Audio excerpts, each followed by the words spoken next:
that. And I want to just jump onto Jabulani's question here, and I just want to try talk this through, because Jabulani, we've got a great product, and if I can just have a quick ad break here for FNB, if that's okay. So I think it was answered on the chat that you would register your name for your business at cipc. But what FNB offers you is, if you open a check account with us, then we'll take care of that. And actually on our website, you can go through the process of registering, and then we'll assist you with your company registration.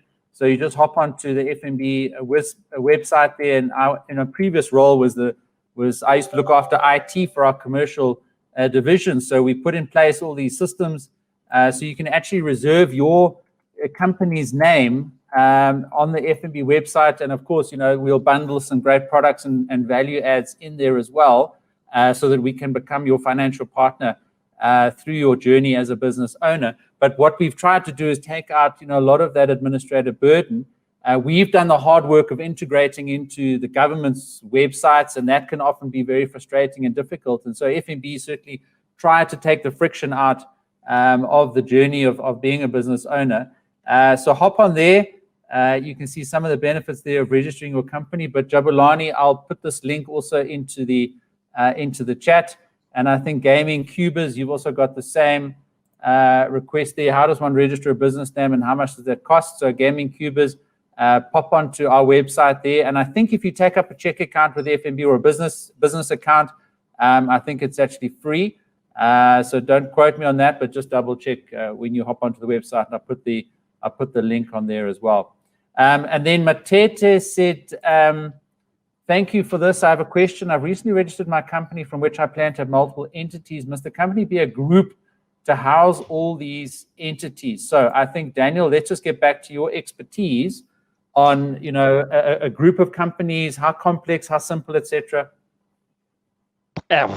You got to Matete, you got to think about that very carefully. So if you've got common shareholding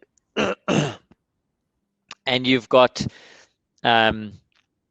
if you've got common shareholding and there's no reason for a different year end, think carefully about creating a group. You are multiplying your tax issues, you're multiplying your governance, you're multiplying all of the things that operate behind the scenes that you think you don't think about beforehand.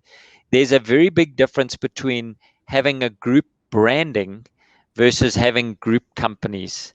If you've got different shareholding for some reason, so you've got different partners that are operating, or you've got different structures, so one is owned by workers and 50% by workers, or whatever the reason is, yes, I can see that.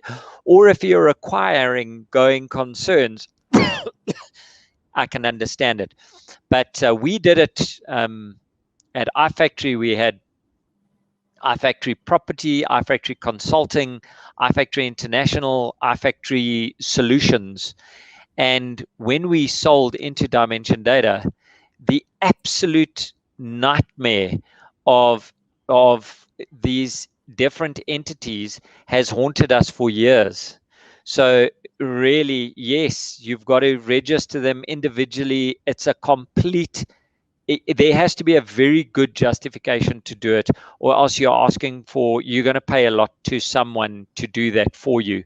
And from our perspective, we thought were good reasons in our immaturity in the business. In retrospect, they weren't. The only one that made sense was having iFactory Property out. And if iFactory International had to have gone, we wanted to start up a consulting house in India. And then we got bought by Didi. So we sold into Didi, which is another whole nightmare. Anyway. A whole interview on that's a whole different one about selling your business. What's it? Fool me once, shame on you. Fool me twice, shame on me. Something like that. Yeah. Daniel, so maybe.